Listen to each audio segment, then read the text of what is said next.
Chance at the last shot. Maxey gives it up. Here is Milton. Got it off in time. And count it. Shake Milton.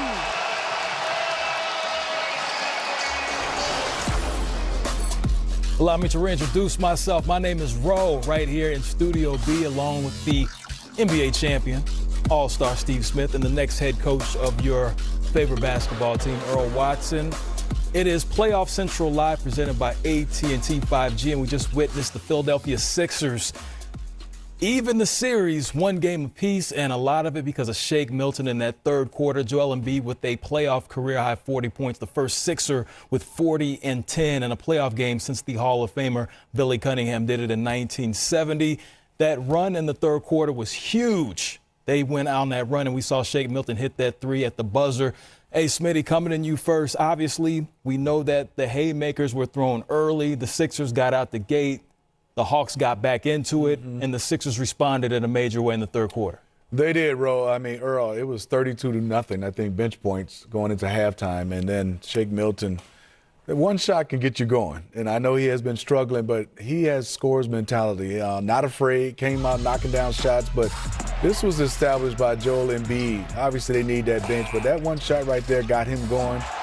Dwight Howard, give him a lot of credit, playing well, good minutes behind. They just came out and they executed. I think for them, it was defensively, they made Trae Young work. Even though he got his points, I think it was hard, it was tough. Another ball handler for the Hawks would be helpful, somebody else that can make another play, but there's just no answer for Joel Embiid when he wants to play like this. No answer, and you spoke about that earlier in the pregame, making Trae have to work a little bit harder for him. Not necessarily in the fourth quarter, but you want to hit him a little bit earlier so it affects him later on in the game. I think they did a great job of putting different guys on him and wearing him down and using their size and their wingspan. But credit to Shake Milton. I've been in that situation where you're a young guy trying to get into rotation, and you have to mentally stay prepared. That means you have to be positive about no matter what your minutes are, you're positive, you're working hard, you're getting extra shots, you stand after calling coaches late at night, and you get that opportunity, you seize the moment. And my question is this, Smitty, to you. If I'm Doc Rivers, I'm asking, is that sustainable?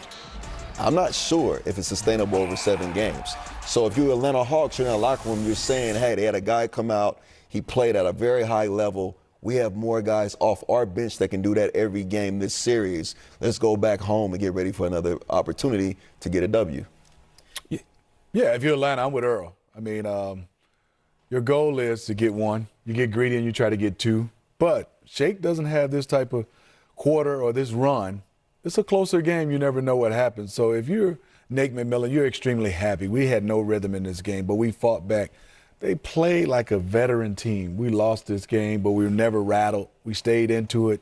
We took Shake Milton's run. We took a 40-piece from Joel Embiid, and yes, it was lopsided, but I never thought they just didn't have what it took to win this game. They just ran into some guys that had hot nights, and that was a desperate game for Philadelphia 76ers. Do you know I would love to read the papers next day if Philly lost that one? It's been Doc's fault, Ben Simmons' fault, Joel Embiid's fault. It's been everybody's fault. The blame pie would have been handed out. And just for the record, the Hawks did have a 1-point lead in the third quarter. And at that point, that's when the run started happening. Shake started hitting buckets, 14 points for him, 5 threes in this one. He was impressive, but you spoke about Joel Embiid. We saw that he was still a game-time decision. We still don't know how that knee's feeling. But, I mean, hey, just looking at him, it doesn't seem like anything's wrong with the knee dropping 40 in this one. Well, we know, obviously, I think he has a slight tear in meniscus. But he looked good. This is how good he is. I mean, being able to, at all 3 levels, just dominate. I mean, he's giving you dream shake. He's giving you Shaq power-like. And then, obviously, he has a little Derek Coleman in his game. But what I love about him, he's been working on his game. You can feel he has moves that look as smooth as guards. And this is what I love about him, these extra effort plays.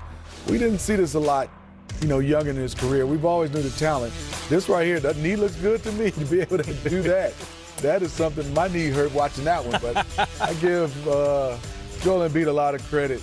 Earl, this right here is unfair when a guy can do this. Even at a closeout, he's comfortable with a closeout and shooting over the top. It's just not like a wide open 3 for 5. These are contested shots, and his pump fake is one of the best. I mean, he shows it, and guys go for it. He plays at his rhythm, and he plays at peace, and he's so skilled it's almost you don't want to tell him not to shoot the threes or play on the perimeter, but I would give him 90-10. I would say 90% of the time you got to get a piece of the paint. 10% of the time you can do what you want with your rhythm moves on the perimeter or even shoot threes. And if he gets to that paint 95% of the time, most likely that allow the guards like Tobias Harris to get to the free throw line quicker and easier, and they control the pace of this game because you're playing a skilled, energetic Hawks team. And it's hard to be skilled with energy, but they're so youthful. They have so much energy. You have to have spurts of energy off that bench throughout the game for Philadelphia 76ers in order to compete. And Joel Embiid, when he gets into that paint, the crowd goes crazy. His teammates get energized, and they start to control the game. Yeah, you talk about those points in the paint. Philadelphia won that battle 52-44 as far as points in the paint. And Smitty, you touched on it earlier, talking about the bench points for the Atlanta Hawks. Now, they do lose this game. However, when you have a young team that's still figuring out how to win in the playoffs, when you have multiple players go over 20, you have Huter, who has a playoff career high 20. You have Bogdanovich come in and get some big buckets. He had 10 in the third quarter. Going back home to Atlanta, how are you feeling right now if you're the Hawks? No, you feel great. I mean, you got a chance to get one, and we talk about bench points. Look at the veteran. Yes, they're a young team, but Gallinari's coming off the bench. Lou Will's coming off the bench. Kevin Huerter's had a phenomenal season. Kevin Huerter had to play a lot of major minutes. There's no DeAndre Hunter, and don't forget Cam Reddish hasn't played pretty much at all in the second half of the season for the Atlanta Hawks. And Kevin Huerter has played stable, sound, and then next thing you know, you have Bogdanovich. It looks like he's made for playoffs. He just needed to get in the playoffs. He wasn't getting a chance to see too many minutes in Sacramento in postseason basketball. They have some confident young guys, John Collins, Capella. They got to figure out a way and also figure out, I think, Earl, are we just going to completely double him? Or we can't, because we can't play one-on-one. And I think that's going to be something that Nate's going to have to really figure out. We're going to put some pressure. To me, I'm doubling him in rotation. I'm closing out really, really slow to Ben Simmons, making him that last guy to get to rotation, forcing the ball to him and after the double team. For all our League Pass fans, if you were watching Sacramento in the past couple of seasons, Bogdanovich did hit some big buckets in late game situations, so he's ready for that big stage, and we saw him respond today. But, Earl, you touched on it a second ago. You talked about Philadelphia and having this energy, and will it be sustainable going into 2 road games in Atlanta? Now, Philly's been in these situations before. It's mostly a veteran team. You have a veteran coach and Doc. When they're going into Atlanta, what do you think their mindset's going to be, and how do they approach those games? First 5 minutes, sustain and control the crowd, because the crowd is going to be into it. You would imagine Trae Young in the first 5 minutes is going to go off. So you have to stay close. Call your timeout, shut the runs, get to the free throw line, throw it into the post, get a piece of the paint, and chop the game down in order to control the pace of the game. And then who is coming off the bench? You're congratulating Shake Milton, but you're telling everyone to be ready, using an example of how to be ready mentally in a positive state and coming out physically executing the game plan and providing for your team. And then you talk about how can we get Ben Simmons to be more effective throughout the game? Where can we put him to make him more effective offensively to get him going as well? So you have opportunities, but you're coming facing a young team. And Coach Wood used to say this a lot.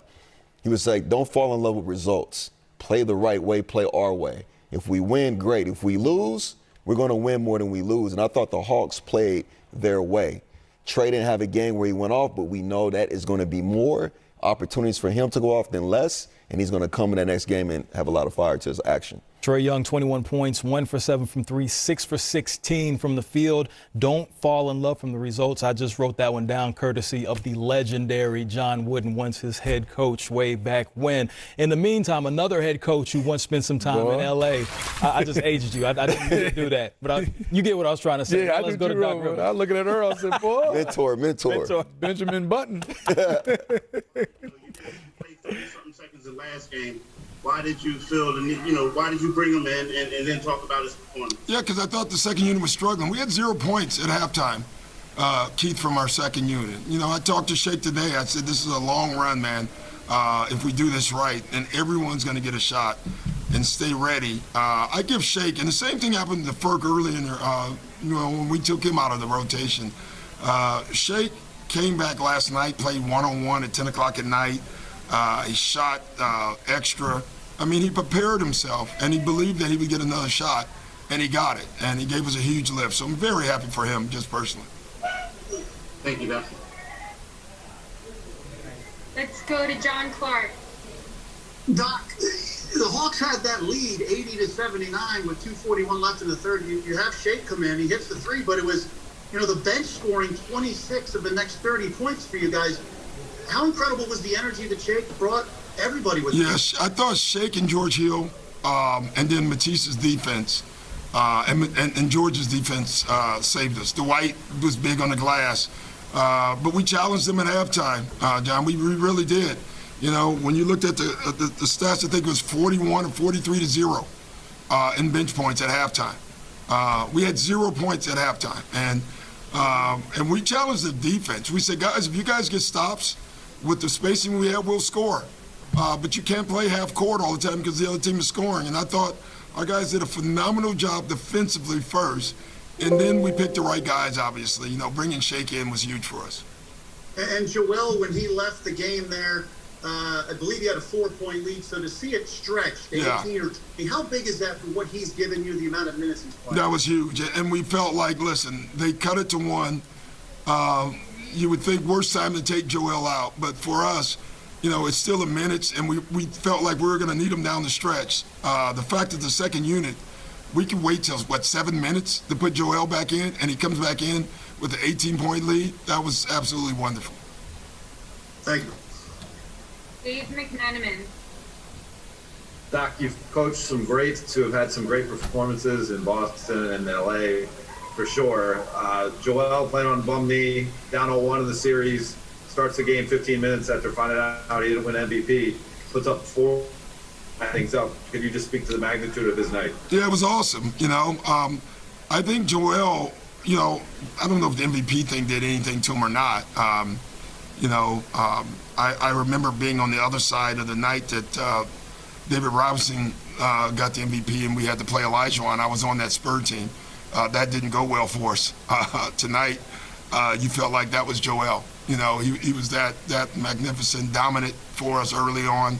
But it was absolutely a team effort. I just thought he set the tone for us, and that's what he has to do, obviously. Jamie Apodi. Doc, just overall, how big is this win, given the way things went in Game 1, and the fact that you kind of needed one on your home court, and you definitely brought the atmosphere back here?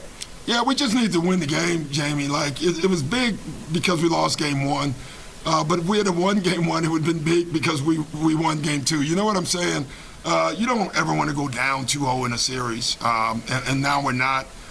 It's 1-1. We have to go to Atlanta and get home court back, and so we have a lot of big games ahead of us. Pat Harlan. Sorry about that. Hey, Coach. In the fourth quarter, you took Ben out after he made the 2 free throws, you pushed Shake back in. Was that just because you guys had the lead and Shake was just playing so well? And then after the hacking and the 2 minutes is up, you were able to kind of... Well, we took him and Matisse out because we had an extra timeout.